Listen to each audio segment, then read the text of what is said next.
Hello and welcome to Meet Our Makers, an artist interview podcast produced in association with Beats Per Minute. I'm your host, Jeremy J. Fissette. On this episode, we get to meet Dan Bejar of Destroyer. And though we talk a bit about these solo roots from back in the 90s, Destroyer has really become one of indie's stalwart bands, especially since 2011's Kaput, which we talk quite a bit about here as well.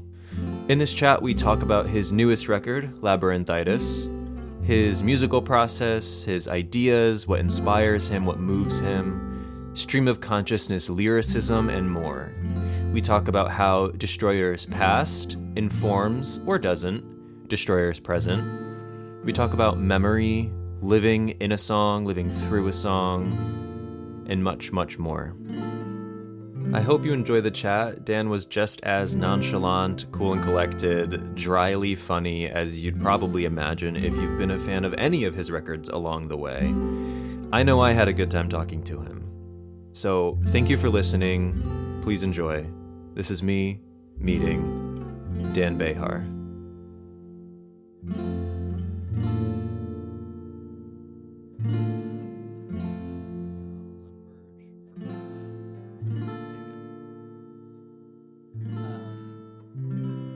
It's been 20 years now. Yeah, so you guys are quite a partnership at this point.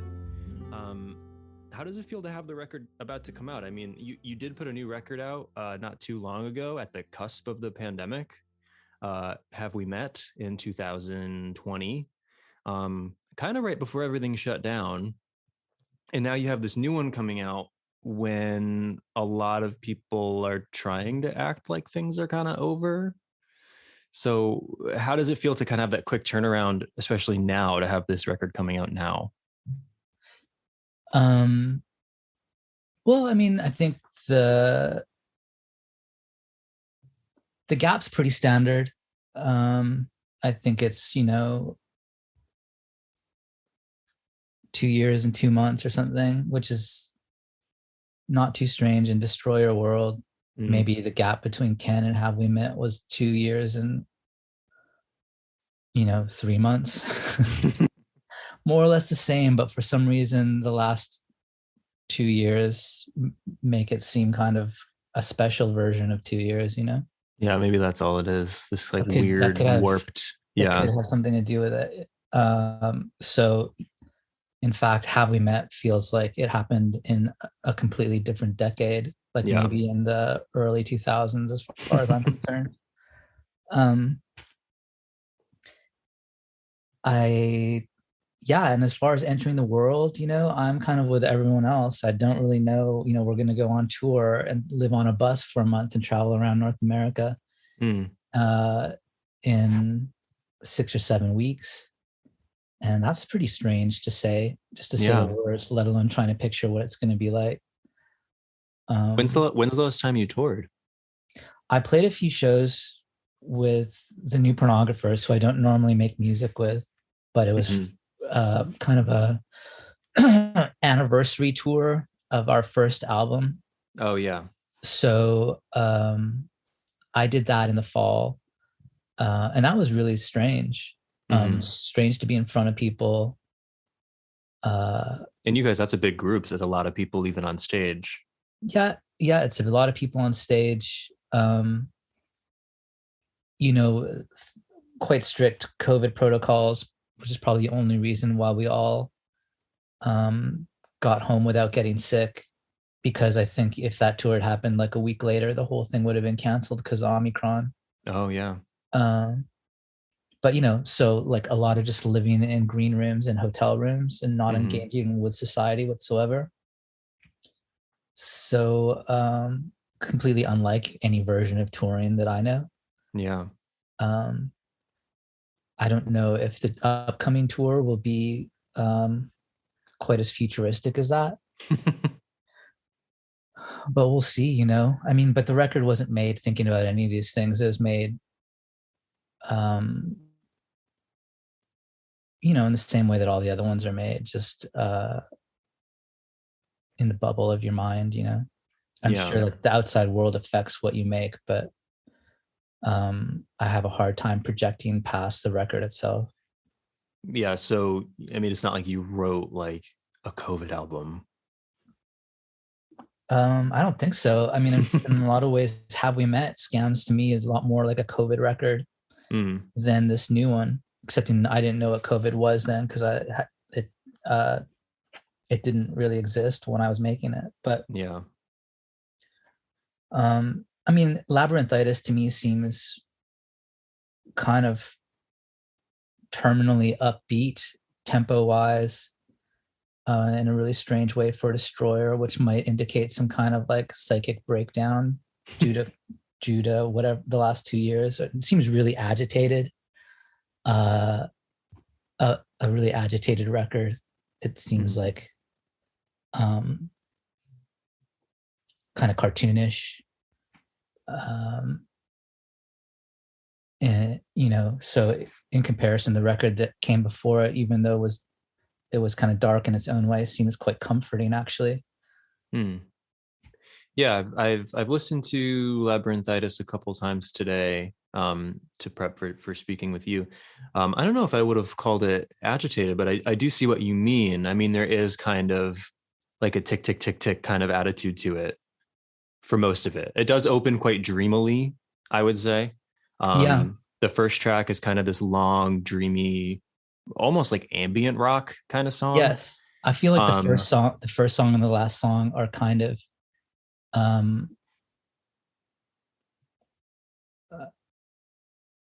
of these strange sleights of hand, or one is, as far as like entryways into the record, and then the last song is kind of just like me desperately needing an antidote to the record.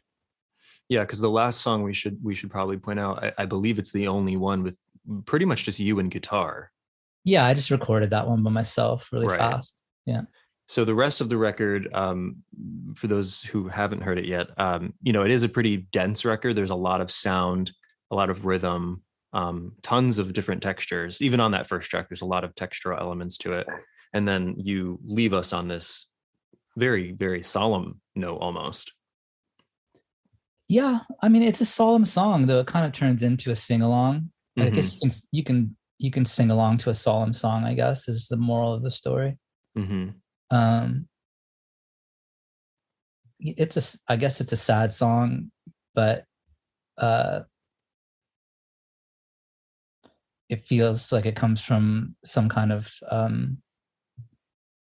pure or like a clear place, as opposed to the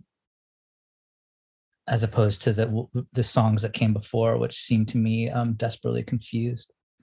Would you describe it as a sad record? I don't think so. I don't think anyone could listen to it and think of it as I mean, all of this has to be thought, in the context of Destroyer albums. What is a sad record and what is a happy record? I don't know what the ceilings are on that. I think of it as a dark record. So I don't know if people would listen to it and think it was a dark record. But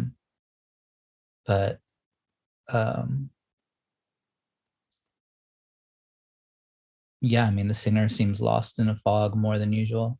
I don't know if that equates to darkness. Oh, for you, it could. I mean, you're the one in the center of the storm there. Maybe, yeah. So I want to talk quickly about the title of it, Labyrinthitis, which I love. There is a title track. It's an instrumental title track.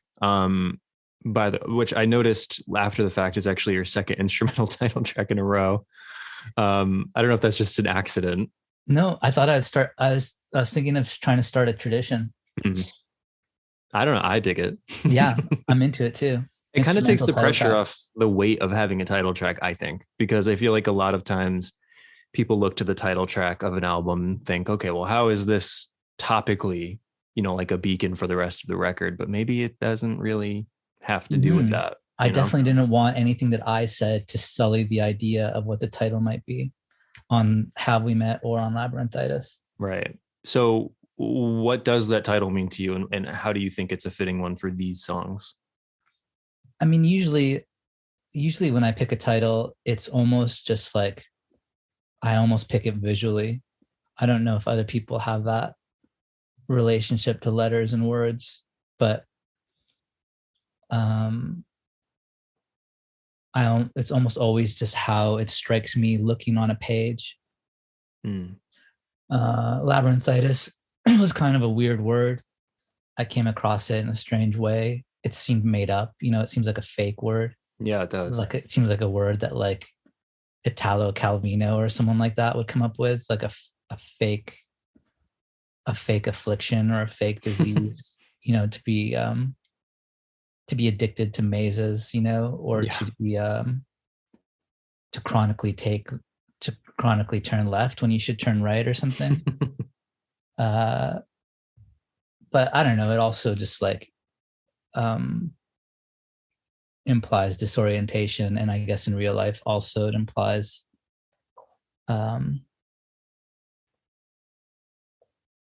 vertigo and dizziness and being hurt by sound. If you look up the actual clinical definition, I guess. Yeah. And so you felt like that was just sort of the fitting word, the fitting label for these 10 songs. I kind of liked it. Yeah. I kind of, it's hard to talk about when you make something, to talk about it being like really confused sounding or lost sounding, because it makes people can think that you are expressing weakness in it, and I don't think that's the case. I especially like a group of songs that is battling an affliction. And also I just kind of like the sound of it, and the sound of it kind of reminded me also of like maybe like a Tool or a System of the Down B-side. Like kind of a prog metal, which I thought maybe a couple of songs might have that feeling, or just maybe like some bad 90s electronica, or just like a jazz fusion group might make an album. 3 very disparate things. Yeah, and those are all things that are kind of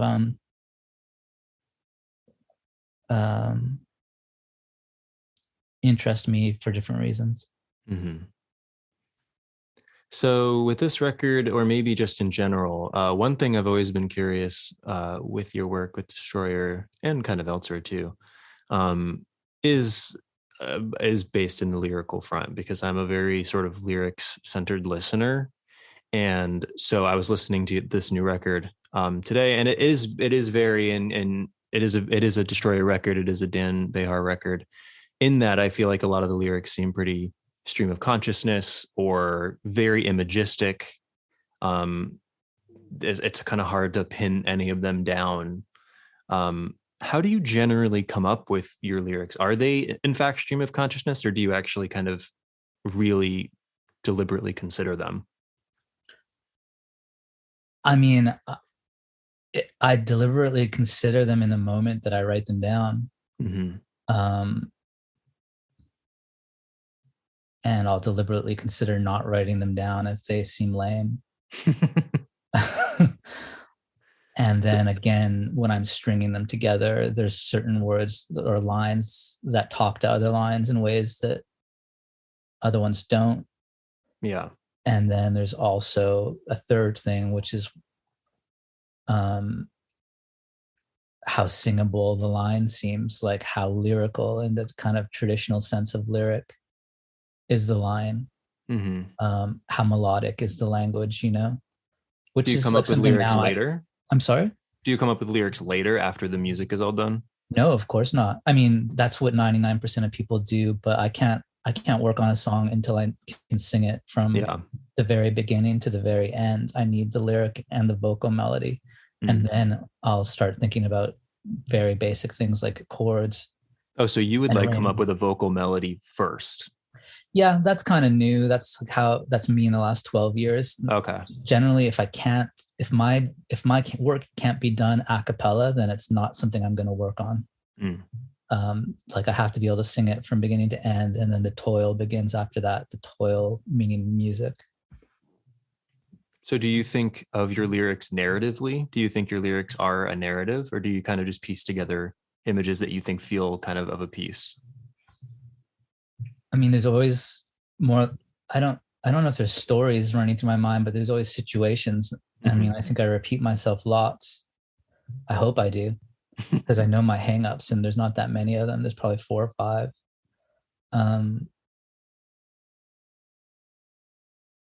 So I don't know. My version of narrative and other people's version of narrative probably differs. It probably depends what country you went to school in. I know, and I'm an English teacher, so I probably have a very specific definition of narrative.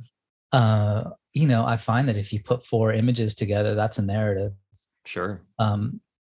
Especially, I guess my approach to narrative is also more like filmic, more movie based, which is closer to like collage work, and then sticking lines in people's mouths, which I also like to do in Destroyer songs.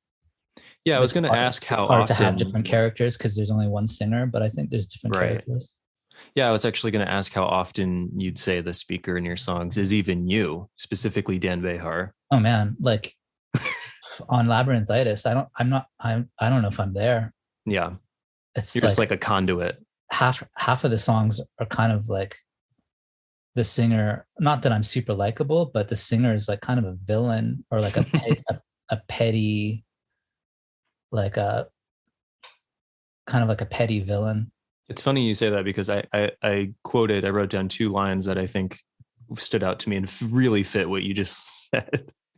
One is, I forget which song this is from already, but I piss on the floorboards, the whole world's a stage.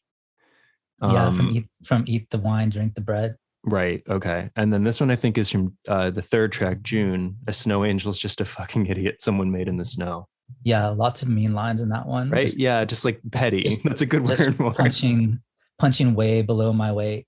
Yeah, like this guy's insulting snow angels. Yeah, I want to make children cry. I want to make babies cry. Hope some babies come to your concerts on this tour. But yeah, there's lots of examples of that in these songs, and I don't think that's like something that pops up in some Destroyer songs, but I think the ratio is high on Labyrinthitis. I mean, the other thing on here is that there's like a song like June, which is a good example. There's like words that I sing, and then there's like words that I'll write that just get tossed into the abyss. And the second half of June is just filled with the abyss words. It's like that's the kind of writing I normally do that doesn't end up in songs. It just ends up like cast out. So it's kind of fun to do kind of a more rap and spoken word section. Yeah, I felt like there were a few moments on this record that kind of hewed closer to that than maybe usual. Maybe it seems to be something that's starting to rear its ugly head more and more. How I'm starting to just not care about melodic language as much.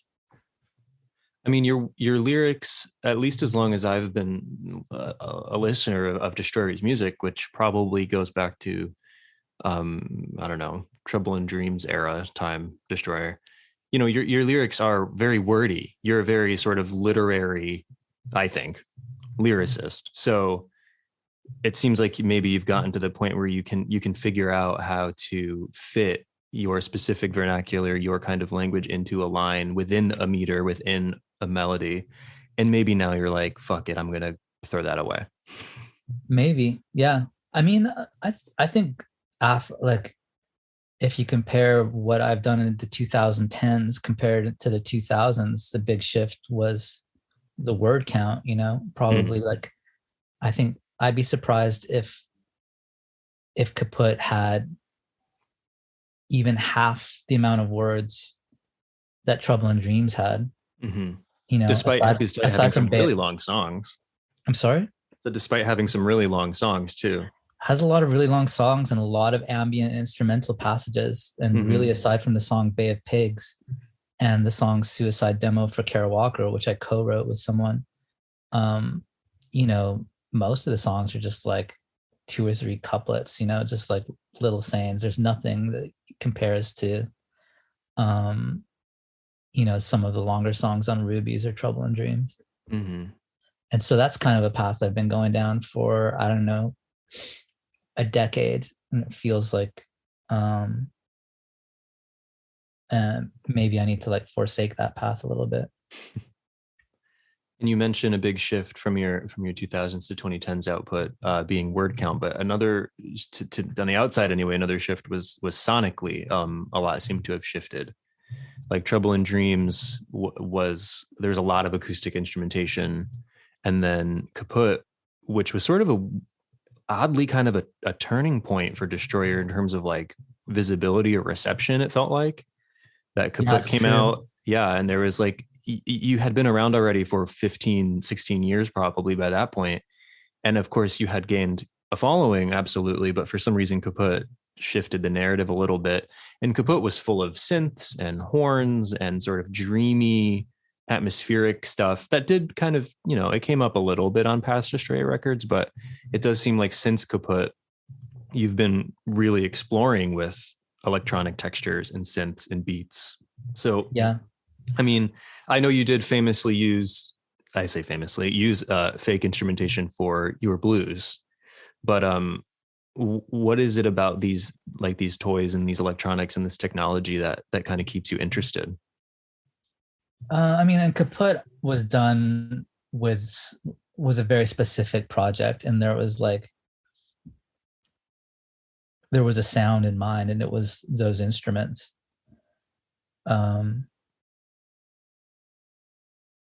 There was an end goal, more than is the case usually with Destroyer. I guess I was becoming like less scared to make music that sounded like some of the stuff I was into when I first really became a super music fan as a teen in the 80s, which did involve music that used a lot of synthesizers and drum machines. That being said, the band is probably more present on Labyrinthitis than it has been on the last couple albums. They're all over the place. I mean, the drums are like Josh's drumming is really incredible in spots. There's lots of guitar. But I guess I became in the late 2000s, I started really getting into just, I don't know, soundtrack music, ambient music that didn't have anyone singing in it. I started listening to a lot more jazz music. And I'm just like a viper. I'm just like, I want in. When I hear something I like, I want it. You're like, how can I do that? How can I do that? Yeah. And then a lot of it has to do with the people I collaborate with, like John Collins, who's worked as like producer and bass player and synthesizer player for a bunch of these recent albums. Like that music's very foundational for him, like he went to the record store as a 12-year-old and, bought Kraftwerk records back in 1980 or whenever that was. So, you're just kind of in that way. It's kind of you're a sum of your parts. Also, Destroyer, when it first started, really like started as a band that wanted to just sound like a classic rock band. When I first started doing rock music in the late 90s, that was the goal, and it took a little while for that to wear off. But you still see those roots on a record like Poison Season, which is from not that long ago, like 2015 or something like that. Yeah, that's just like 70s rock. That's just still like where the band truly lives and where we come alive. Yeah, you can kind of see if someone comes out and sees us play. Yeah, I was wondering how would you in a tour? I know you're touring in a few weeks. Sort of marry the more recent output, including Labyrinthitis, with your older stuff, or would you? Or do you not worry about it? I don't really worry about it, but the band is amazing, and they don't need me. They don't really need my guidance. They just need me to show up and sing. Right. And they're an amazing meat grinder, I find. where we kind of just churn songs through the bands, and they kind of end up sounding. They have this sound, and it's not. Sometimes it involves really abandoning the sound that the recorded song has, and other times we just pick the songs that lend themselves to the band more than others. Yeah. The band plays really loud. The band rocks hard. As my students would say, it rips. Yeah. Everyone really lays into it. It's not a soft rock band on stage, and it's the textures are, if they're there, they're in your face. So we abandon lots of things from the record with relish. I have no interest in having a studio album and what we do on stage. Like, the idea that those two things have to talk to each other is dead to me. Yeah. Is that a sort of a somewhat recent realization of yours, or has it always kind of been that way? I think it probably first started when I did Your Blues, and I toured with a band called Frog Eyes playing those songs, and we just did them as like kind of thrashy punk rock songs. That makes sense, given instead of me going on tour and pressing play on a CDR. Yeah, I mean, you want to perform, and when the songs are performed, they often become their own organism. You're not trying to do karaoke, honestly, and it makes it more fun. The songs have more life. I think also, I used to have a lot more anxiety around performing live. I still do, but I think playing music on stage, or just playing music in a room with people in real time, has become more valuable to me, and like just as important as making records, and in some ways more important. Yeah, and from a music fan perspective, there are few things that I enjoy more from a concert than when you leave going like, wow, they sounded like better than they do on record, because things are different and they change things and they try things. And yeah, if you wanted to go see karaoke, you could just go to your friend's house who has an expensive, speaker and press play. Yeah, sure. So there is something definitely to be said about letting them be their own beings, these songs. I don't know. I could be wrong, but I think there's a lot of Destroyer songs where the best versions of them have been left on a stage somewhere. Yeah. So you mentioned your band a few times. Who is playing with you on Labyrinthitis? The lineup's been pretty consistent for about 10 years now. Okay. It's Josh Wells playing drums, and Nick Bragg playing guitar. He's been playing guitar for the last 20 years. Oh, wow. I think on all the albums, excepting maybe Your Blues. Dave Carswell also playing guitar, who's also done a lot of production work with Destroyer in the past, but he's been touring with us for the last 11 years. He's all over the record, plays a lot of really good guitar. John plays a hell of a lot of bass, as well as his production and synth duties. If you hear a piano, it's probably Ted Bois playing, and then there's some trumpet here and there, trumpet with effects usually, provided by JP Carter, who's been playing since Kaput with Destroyer. Yeah, and the horns on Kaput were part of the major appeal that people found in that record. I guess back then there wasn't a lot of trumpet and saxophone on albums. Now it's everywhere. Yeah. Feels like it's everywhere anyway. Yeah, it's good. No, yeah, I'm not fighting it. So when Kaput did come out and it was received so well, I'm not suggesting that's something that people necessarily pay attention to when they're in it, but did you feel a shift happening from then on? Like, do you notice a difference in Destroyer's existence after Kaput as opposed to before Kaput? We sold more records. which is a crazy thing to say in this age because no one talks about selling records, but we did. And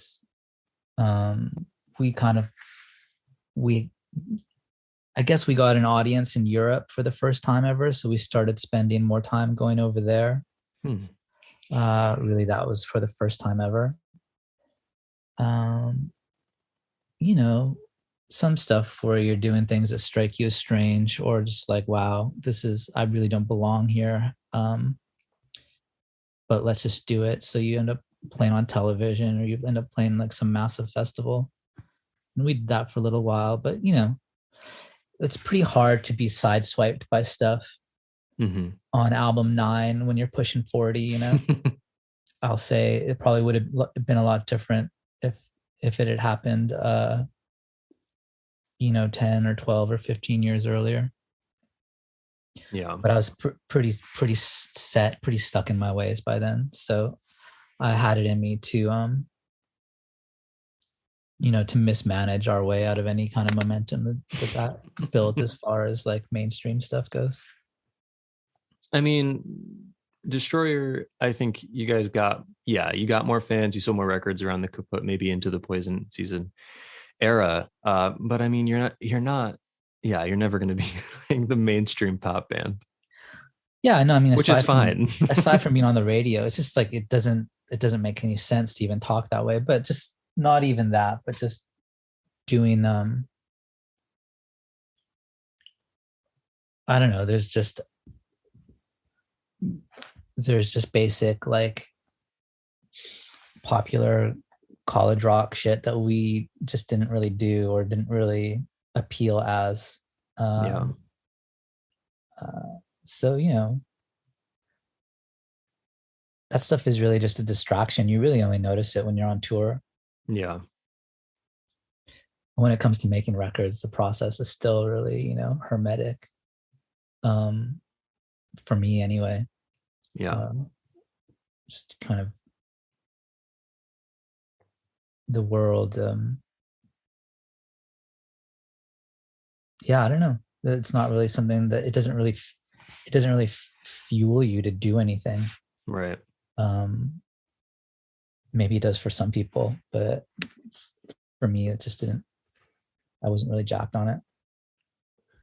So we're going to go back even further in time for a moment. I want to talk a little bit about sort of early Destroyer era, because even though, as I said, I've been a fan of Destroyer stuff for a while, at least dating back to sort of Your Blues or Trouble in Dreams time.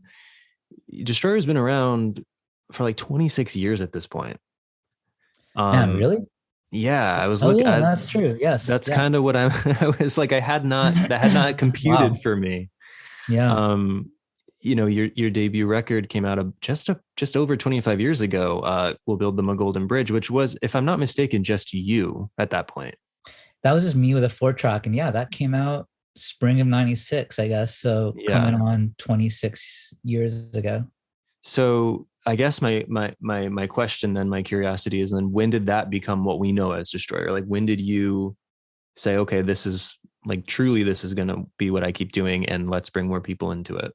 I mean, I don't remember any decisions really at all. It's just kind of living, you know? Yeah. The fact that someone actually wanted to pay money to manufacture a few hundred CDs of that record was already mind-blowing to me. And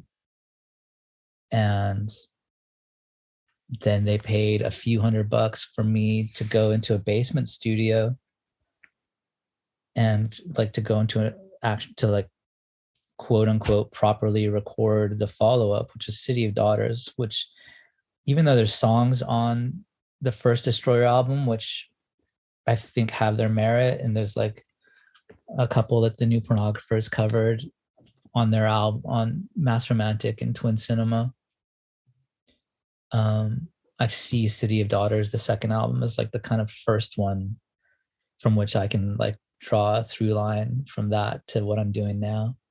It's also when I first met John. John Oh, okay. Collins. It was his studio. He recorded it. He played bass, and Scott Morgan played drums on that record.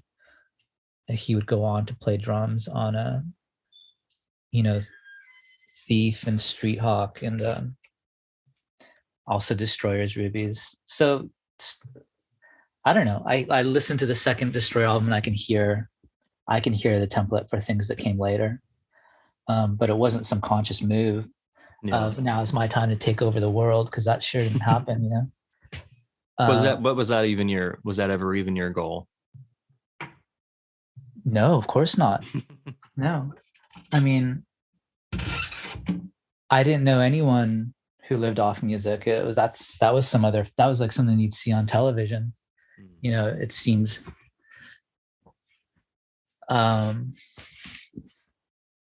just not an option in the 90s. You could go on tour maybe and scrape some money together. But all I did notice about myself at the time was that all I did all day long was strum the guitar and write songs and write in my notebook. It's just like the amount that I was writing when I think about it. And there's lots of songs from that era that no one's heard. It's so different from my process now and what I kind of churn out now and the rate. It almost seems like a different human being. Yeah. So I must have been like discovering a muscle in myself, and it's all I thought about all day long. It's all I did. Just reams and reams of songs. I mean, in the press release for Labyrinthitis, I think you're quoted as saying that you've probably written up to 400 songs in your life. So I guess that's not surprising. Did I really say that? I think so. I'm pretty sure. Wow. Yeah, I mean, it's possible. I probably was just grabbing that figure out of the air, but it sounds right. it could be close, or it could be more. I don't know. I mean, yeah, because we haven't really said, but Labyrinthitis is your 13th Destroyer record. Has 10 songs on it, but some Destroyer records have up to 14, 18 songs. Plus, you have other side projects, and you've written a few with New Pornographers. So yeah. I mean, it's possible. Yeah. So that's how I remember engaging with music, was just manically, and also kind of feeling part of a community, in Vancouver, like the Vancouver Underground. That's probably the first time I really felt that. So yeah, music just took up my life. Is it strange for you if you go back and listen to really old Destroyer stuff? Is that something you ever do or try to avoid doing? I don't really do it. Sometimes I'll listen to an old record or an older record because I think it would be cool for the band to learn some old song, But for the most part, it's not stuff I revisit at all. Yeah, generally once a record comes out, it's just it goes on the shelf. It goes on the shelf of the world. Yep. It's just moving on to whatever is in front of it, I suppose. Yeah. Or I guess also, I think I've done not a fair amount, but between albums, it became a pattern for me to do solo shows over the last 10 or 15 years. Mm-hmm. And those would generally be when I tried to play songs that the band doesn't do. So they'd be maybe more obscure songs written on an acoustic guitar. So, which almost always means songs from the 90s or, 2000s. So in that sense, maybe I'll revisit an old album that way, but purely just to see, like, basically to listen to chords, really. Yeah, I'm always curious, and I like asking people who've had as many albums and songs as you have, if there are any songs that you just, for the life of you, can't remember how to play. Oh yeah. that you wish you could, like songs you wish you could remember how to play? I mean, I stopped playing guitar um in 2008, Hmm. and my only regret is that I didn't stop earlier. Um there have been songs that I've written on guitar since then, but not too many. Um as opposed to like uh the first like 12 years of Destroyer, where they were all written on guitar. Mm-hmm. Um Mostly though, a lot of it is a lyric thing, where I just can't relate to that kind of writing or a certain emphatic quality or strident quality, which my younger self maybe had. Yeah. I just can't picture singing it. So there's not, in a lot of ways, there's not too many of the oldies that just feel comfortable in my mouth, you know? Yeah. Do you have any sort of like favorites of your Destroyer catalog? Yeah. I mean, there's old ones that I like to sing. Um, there's a song called Foam Hands that I always sing. That's from Trouble in Dreams? That's off of Trouble in Yeah. Dreams. Uh,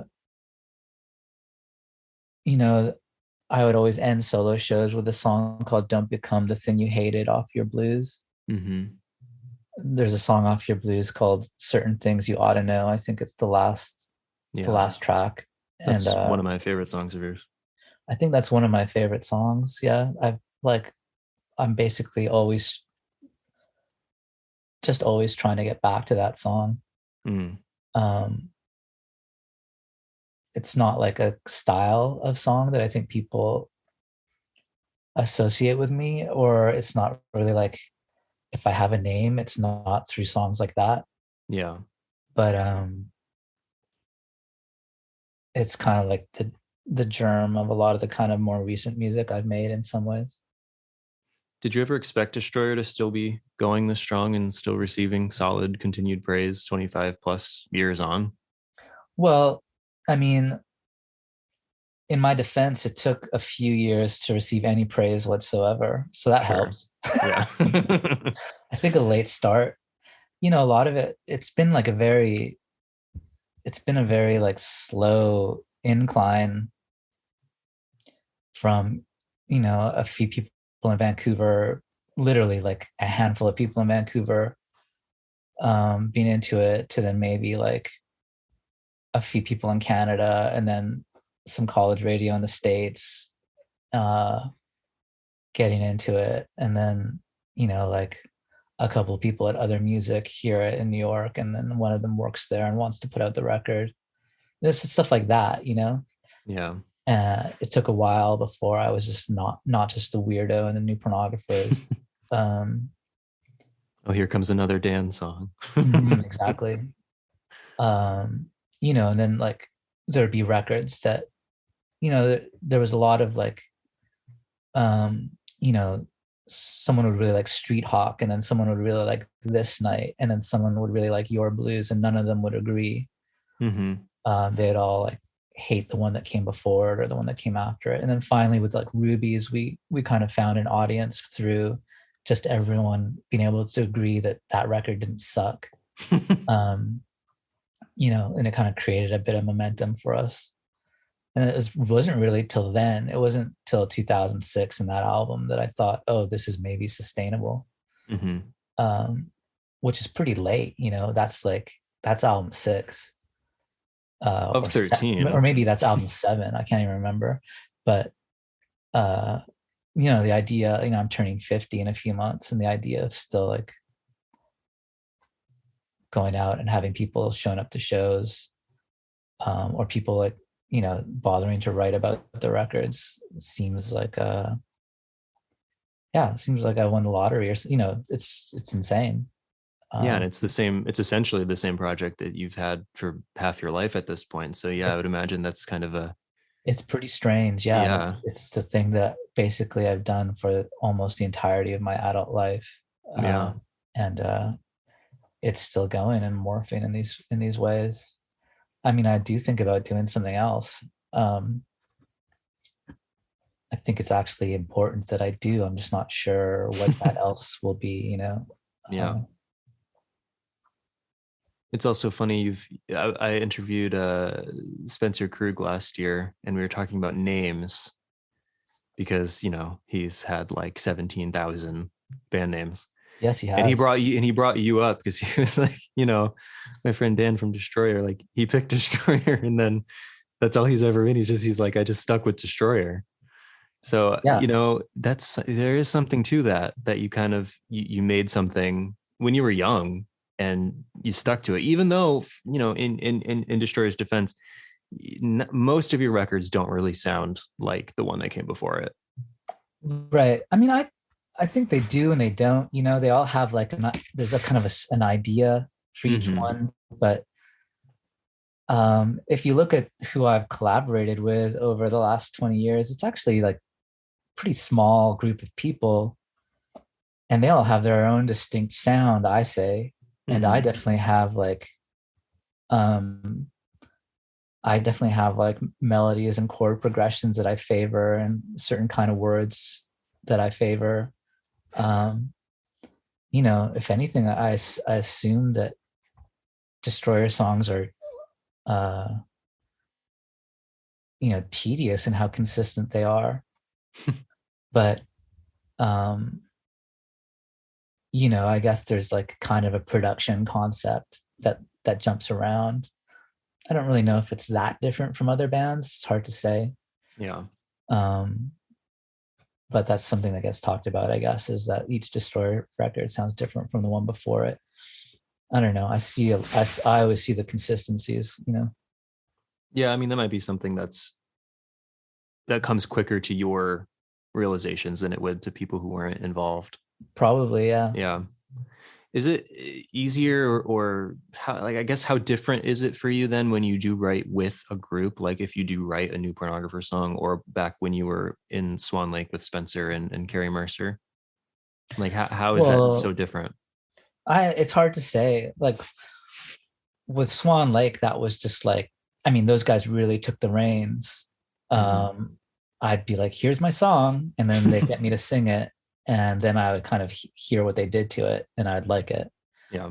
The New Pornographers was kind of a similar scenario. It was an extreme version of that, aside from the first album, Mass Romantic, where I was more hands-on and an actual member of the band. I guess with the Pornographers, if I came up with something that seemed upbeat, that had more chord changes than usual, and that had usually anything that was like really lyrically potent that I wanted to like get across something specific, I'd probably save that for Destroyer, Yeah. While aside, and then eventually towards the tail end of the Pornographers, actually started writing with the New Pornographers in mind specifically. Like the song Myriad Harbor is a good example, and that I discuss the New Pornographers and members of the band, and I talk about like going to New York and killing time while working on a record, which is all a fiction, but it's all specific to that group. But I would say, and a lot of the Pornographer songs that I wrote were all written in the 90s. Okay. So it's kind of like they're older, not all of them, but some, a good chunk of them. Which was just like that decade. It was just this, the late 90s was just a giant jumble of songs for me. Yeah. Yeah. So, I mean, we've mentioned a few times how much music you've made, how many songs you've made.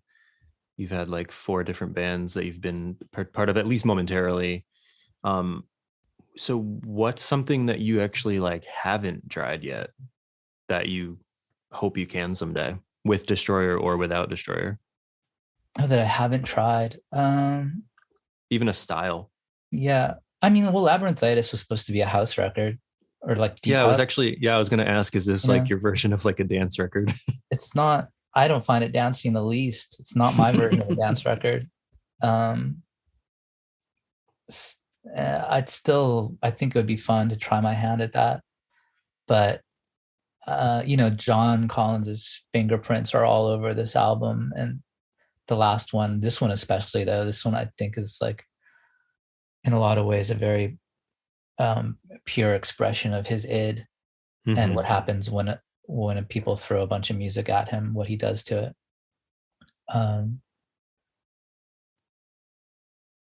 And on the reverse side of that, I think a record that is like a purely ambient record is something that I think about a lot. Well, it's something you've certainly dabbled in here and there. Yeah. And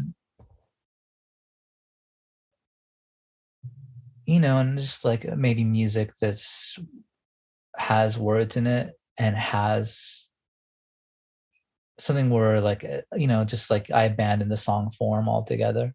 That would be nice. Things are stuff like that I think about. But the music side of things is always it's very collaborative, and it's and whoever collaborates on the music in Destroyer has a lot of freedom, so it's wild. It always ends up in places I never expect, and one thing I don't try and do is control it. Yeah, mostly because I don't know how. Well, the new record is Labyrinthitis. We've been talking quite a bit about it. It is out March 25th on Merge and Belly Union. Thank you again very much, Dan, for taking this hour and chatting with me about Destroyer. Hey, thank you. Thank you very much. Have a great rest of your day, Dan. Yeah, you too. We'll see you around. See you.